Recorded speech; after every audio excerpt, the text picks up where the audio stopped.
لما احنا بنبتدي نكبر واحدة واحدة، او لما بنحس بشعورنا بالام، علاقتنا بالام دي بتبتدي واحدة واحدة تخلق جوانا حاجات، علاقتنا بالاب بتخلق جوانا حاجات.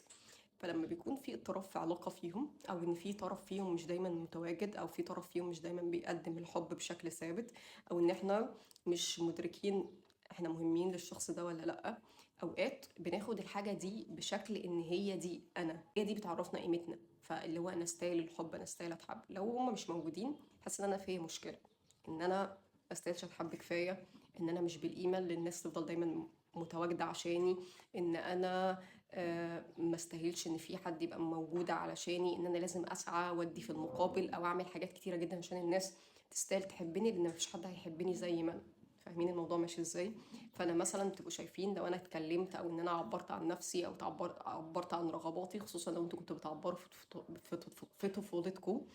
برغباتكم، وكانت بتتقابل ببرود، او بتتقابل مثلا بعنف، او بتتقابل باستهزاء او من غير اهتمام اصلا، فبتحسوا ان انا حتى لو عبرت عن رغباتي هتبقى ملهاش اي لازمه.